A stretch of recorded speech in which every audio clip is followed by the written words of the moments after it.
ইসরায়েলের গোপন কফিনে শেষ পেরেকটি কি তবে ঠুকে দিল তুরস্ক? যে ইরানকে তারা এতদিন প্রধান শত্রু ভেবে এসেছিল, সে ধারণা এখন ভেঙে চুরমার। নেতানিয়াহু সরকারের এক গোপন রিপোর্টে বেরিয়ে এসেছে এক ভয়ঙ্কর সত্য। ইরান নয়, তুরস্কই এখন ইসরায়েলের অস্তিত্বের জন্য সবচেয়ে বড় হুমকি। তেল আবিবের আকাশে এখন ঘুরপাক খাচ্ছে পারমাণবিক যুদ্ধের চেয়েও ভয়ঙ্কর এক প্রশ্ন। এরদোয়ানের হাতে কি সত্যি চলে এসেছে ইসরায়েল ধ্বংসের সেই চূড়ান্ত অস্ত্র? যে অস্ত্রের ভয়ে ইসরায়েলের নেগেল কমিটি এখন যুদ্ধের প্রস্তুতি নেওয়ার জন্য মরিয়া হয়ে উঠেছে। কিন্তু কেন ইসরায়েলের নিজস্ব নিরাপত্তা কমিটি আজ ইরানকে ভুলে তুরস্ককে তাদের অস্তিত্বের জন্য সবচেয়ে বড় হুমকি হিসেবে চিহ্নিত করল? পর্দার আড়ালে এরদোয়ান কি তবে ইসরায়েল ধ্বংসের সে ভয়ঙ্কর অস্ত্রটি হাতে পেয়ে গেছেন, যার ভয়ে নেতানিয়াহুর ঘুম হারাম হয়ে গেছে? এই ভয়ঙ্কর প্রস্তুতি কি তবে যুদ্ধ আসন্ন হওয়ারই চূড়ান্ত সাইরেন? আর সবচেয়ে বড় ভয়ঙ্কর প্রশ্নটি হল, কবে, কোন সেই দিনক্ষণ যেদিন এরদোয়ান বাহিনী মধ্যপ্রাচ্যের মানচিত্র থেকে ইসরায়েলকে মুছে দেওয়ার জন্য চূড়ান্ত আঘাত হানবে? এই পুরো নাটকের সূত্রপাত হয় গত জানুয়ারিতে, যখন ইসরায়েলের অভ্যন্তরে একটি সরকারি রিপোর্ট ফাঁস হয়, যা তেল আবিবের ক্ষমতার করিডোরে রীতিমতো ভূমিকম্প বইয়ে দেয়। নেতানিয়াহু সরকারের গঠিত নেগেল কমিটি নামের সে কমিটি যে প্রতিবেদন প্রকাশ করেছে, তা ছিল ইসরায়েলি জেনারেল এবং রাজনীতিবিদদের জন্য এক দুঃস্বপ্নের চেয়েও কম কিছু নয়। সেই রিপোর্টে সরাসরি বলা হয়েছে, ইসরায়েলকে এখন থেকে তুরস্কের সাথে একটি সম্ভাব্য সর্বাত্মক যুদ্ধের জন্য পুরোপুরি প্রস্তুত হতে হবে। যে ইরানকে ইসরায়েল কয়েক দশক ধরে তাদের প্রধান প্রতিপক্ষ হিসেবে দেখে এসেছে, সেই ইরানকে এখন দ্বিতীয় সারিতে ফেলে তুরস্ককে অধিক গুরুত্বপূর্ণ এবং আসন্ন হুমকি হিসেবে বিবেচনা করে আসছে। তাহলে কেন তুরস্ক আজ ইসরায়েলের এক নম্বর শত্রুতে পরিণত হল? এর উত্তর লুকিয়ে আছে এরদোয়ানের নব্য অটোমান বা নিও অটোমানিজম নীতির গভীরে। নেগেল কমিটির রিপোর্টে উল্লেখ করা হয়েছে, তুরস্কের প্রেসিডেন্ট এরদোয়ানের নেতৃত্বে যে হারানো গৌরব পুনরুদ্ধারের প্রচেষ্টা চলছে, তা এই অঞ্চলেরই স্থিতিশীলতার জন্য এক বিরাট হুমকি। সিরিয়ায় তুরস্কের ক্রমবর্ধমান প্রভাব এবং সেখানকার বিভিন্ন সশস্ত্র গোষ্ঠীর সাথে তাদের সম্পর্ক ইসরায়েলের উত্তর সীমান্তে এক নতুন এবং ভয়ঙ্কর ফ্রন্টলাইন তৈরি করেছে, যা ইরানের চেয়ে বেশি বিপজ্জনক হতে পারে। এই রিপোর্টটি প্রধানমন্ত্রী বেনিয়ামিন নেতানিয়াহু, প্রতিরক্ষামন্ত্রী ইসরায়েল কার্জ এবং অর্থমন্ত্রী বেজালেল স্মোট্রিচের হাতে তুলে দেওয়ার পর নেতানিয়াহু তার এক ভাষণে কার্যত এ সত্য স্বীকার করে নেন। তিনি বলেন, ইরান দীর্ঘদিন ধরে আমাদের প্রধান হুমকি, তবে নতুন শক্তি এখন মঞ্চে প্রবেশ করেছে। আমাদের অপ্রত্যাশিত পরিস্থিতির জন্য প্রস্তুত হতে হবে। তার নতুন শক্তি যে তুরস্ক, তা বুঝতে কারো বাকি ছিল না। পর্দার আড়ালে এরদোয়ান কি তবে ইসরায়েল ধ্বংসের সেই চূড়ান্ত অস্ত্রটি পেয়ে গেছেন? এর উত্তর হল হ্যাঁ, এবং সেই অস্ত্রটি শুধু একটি নয়, একাধিক। প্রথম এবং সবচেয়ে দৃশ্যমান অস্ত্রটি হল তুরস্কের বাহিনীকে ঠেলে সাজানোর এক ভয়ঙ্কর পরিকল্পনা। আর সেই পরিকল্পনারই অংশ হিসেবে সম্প্রতি তুরস্ক এমন এক চুক্তি করেছে, যা পেন্টাগন এবং মোসাদের সকল হিসাব নিকাশ ওলট পালট করে দিয়েছে। রয়টার্সের এক প্রতিবেদন অনুযায়ী তুরস্ক যুক্তরাজ্যের কাছ থেকে 20টি সর্বাধুনিক ইউরোফাইটার টাইফুন যুদ্ধবিমান কেনার জন্য 800 কোটি পাউন্ডের এক ঐতিহাসিক চুক্তি স্বাক্ষর করেছে। শুধু তাই নয়, ভবিষ্যতে আরও 24টি ইউরোফাইটার কেনার ব্যাপারেও আঙ্কারা আগ্রহ প্রকাশ করেছে। এই চুক্তিটি এমন এক সময় করা হলো যখন যুক্তরাষ্ট্র তুরস্ককে F-35 যুদ্ধবিমান দিতে অস্বীকৃতি জানিয়েছে এবং F-16 বিমান দেওয়া নিয়েও বছরের পর বছর টালবাহানা করছিল। এরদোয়ান বিকল্প পথে হেঁটে প্রমাণ করে দিয়েছিলেন তিনি আমেরিকার উপর নির্ভরশীল নন। এই ইউরোফাইটার টাইফুন হল চতুর্থ প্রজন্মের এক বিধ্বংসী যুদ্ধবিমান, যা ইসরায়েলের হাতে থাকা F-35 স্টেলথ ফাইটারকেও আকাশে চ্যালেঞ্জ জানানোর ক্ষমতা রাখে। আর এই চুক্তির পর ব্রিটিশ প্রধানমন্ত্রী কিয়ার স্টারমারের আঙ্কারা সফর এবং এ চুক্তিকে ঐতিহাসিক মুহূর্ত বলে অভিহিত করা প্রমাণ করে যে ইউরোপও এখন তুরস্কের ক্রমবর্ধমান শক্তিকে স্বীকার করতে বাধ্য হচ্ছে। তবে এই 20টি বিমানই এরদোয়ানের তুরুপের তাস নয়।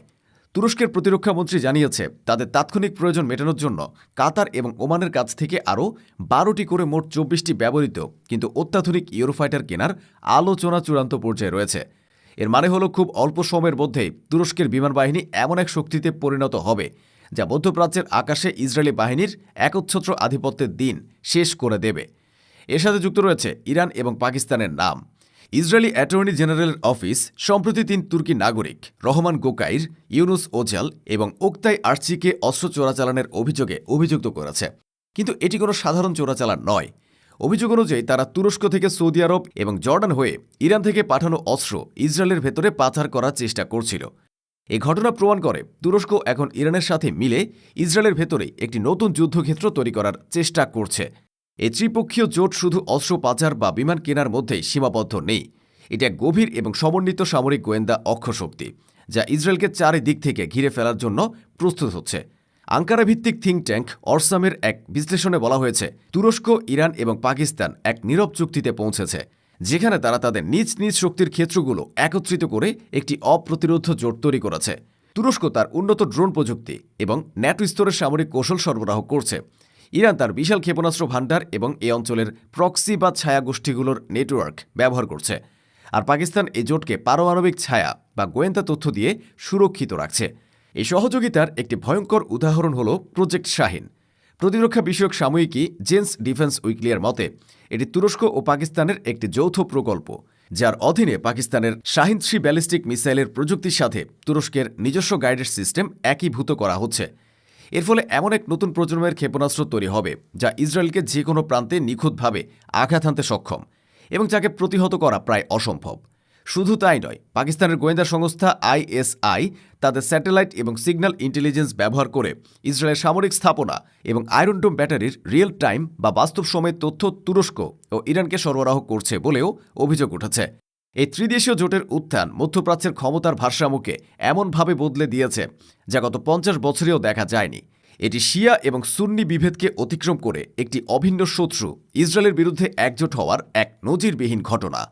অন্যদিকে পাকিস্তানের সাথে তুরস্কের সাম্প্রতিক সামরিক এবং গোয়েন্দা চুক্তিগুলো ইসরায়েলের জন্য এক বড় মাথা ব্যথার কারণ।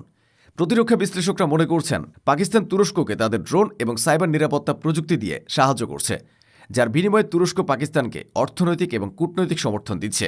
এই তিনটি দেশের তুরস্ক, ইরান এবং পাকিস্তান একজোট হওয়াটা ইসরায়েলের জন্য এক মহাবিপদের সংকেত। এই ভয়ঙ্কর প্রস্তুতি কি তবে যুদ্ধ আসন্ন হওয়ারই চূড়ান্ত সাইরেন? উত্তর হল হ্যাঁ। এই পুরো পরিস্থিতিতে নেগেল কমিটি ইসরায়েলি সরকারকে বেশ কিছু জরুরি সুপারিশ করেছে। এর মধ্যে রয়েছে প্রতিরক্ষা বাজেট বার্ষিক 15 বিলিয়ন শেকেল বা প্রায় $4.1 বিলিয়ন পর্যন্ত বৃদ্ধি করা, যুক্তরাষ্ট্র থেকে আরও উন্নত অস্ত্র কেনা এবং তুরস্ক সমর্থিত গোষ্ঠীগুলোর সম্ভাব্য তৎপরতা রোধে সিরিয়া সীমান্তে নিরাপত্তা বহুগুণে জোরদার করা। এর মাধ্যমে বোঝা যায় ইসরায়েল একটি অবশ্যম্ভাবী যুদ্ধের প্রস্তুতি গ্রহণ করছে। প্রেসিডেন্ট এরদোয়ান তার অবস্থান স্পষ্ট করে দিয়েছেন। তিনি সম্প্রতি বলেছেন, আঙ্কারা সিরিয়াকে বিভক্ত করার যে কোনো প্রচেষ্টা প্রতিহত করতে প্রস্তুত এবং তুরস্কের নিরাপত্তার জন্য সামান্য ঝুঁকি দেখা দিলেও প্রয়োজনীয় ব্যবস্থা নিতে এক মুহূর্ত দেরি করবে না।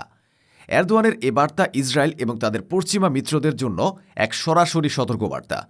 আর সবচেয়ে বড় ও ভয়ঙ্কর প্রশ্নটি হল, কবে কোন সেই দিনক্ষণ যেদিন এরদোয়ান বাহিনী মধ্যপ্রাচ্যের মানচিত্র থেকে ইসরায়েলকে চিরতরে মুছে দেওয়ার জন্য চূড়ান্ত আঘাত হানবে? এর উত্তর সরাসরি কোনো তারিখে নয়, বরং লুকিয়ে আছে এরদোয়ানের পাতা এক ভয়ঙ্কর ভূরাজনৈতিক ফাঁদের মধ্যে। তুরস্ক সরাসরি ইসরায়েলে হামলা চালাবে না, কারণ তাতে তারা আন্তর্জাতিকভাবে আগ্রাসী হিসাবে চিহ্নিত হবে।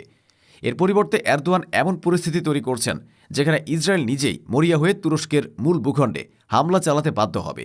আর সেই দিনই হবে ইসরায়েলের জন্য কিয়ামতের দিন। কারণ তুরস্ক ন্যাটোর একজন পূর্ণ সদস্য। ন্যাটোর আর্টিকেল 5 অনুযায়ী জোটের কোনো এক সদস্যের উপর হামলা মানে জোটের সকল সদস্যের উপর হামলা। অর্থাৎ ইসরায়েল যদি তুরস্কের মূল ভূখণ্ডে একটিও ক্ষেপণাস্ত্র নিক্ষেপ করে, তবে আমেরিকা, যুক্তরাজ্য, ফ্রান্স, জার্মানি সহ ন্যাটো 30টি দেশ চুক্তি অনুযায়ী তুরস্ককে রক্ষা করতে এবং ইসরায়েলের বিরুদ্ধে সর্বাত্মক যুদ্ধ ঘোষণা করতে আইনত বাধ্য থাকবে। যে আমেরিকা ইসরায়েলের সবচেয়ে বড় রক্ষা কবচ, সে আমেরিকায় তখন ইসরায়েলের বিরুদ্ধে যুদ্ধ করবে। এটি হবে এরদোয়ানের পাতার সবচেয়ে বড় এবং ভয়ঙ্কর ফাঁদ। তিনি নিজে যুদ্ধ শুরু না করে ইসরায়েলকে দিয়েই তাদের পতন ডেকে আনবেন। আর সেই দিনে নির্ধারিত হবে মধ্যপ্রাচ্যের নতুন ইতিহাস। তেল আবিবের আকাশে এখন ঘুরপাক খাচ্ছে এক ভয়ঙ্কর প্রশ্ন, নেতানিয়াহু কি এরদোয়ানের পাতা এ ফাঁদে পা দেবেন? তিনি কি পারবেন তার আগ্রাসনকে সংযত রাখতে, নাকি তার একটি ভুল চালই ন্যাটোর ভয়ঙ্কর দানবকে জাগিয়ে তুলবে এবং ইসরায়েলের ধ্বংস নিশ্চিত করবে? বিশ্ব এখন তাকিয়ে আছে এক অনিবার্য সংঘাতের দিকে, যা দিনক্ষণ হয়তো ইসরায়েলের নিজের হাতেই লেখা হবে। যে কোনো মুহূর্তে ঘটে যেতে পারে সেই ভুল যা মধ্যপ্রাচ্যের মানচিত্রকে চিরতরে বদলে দেবে।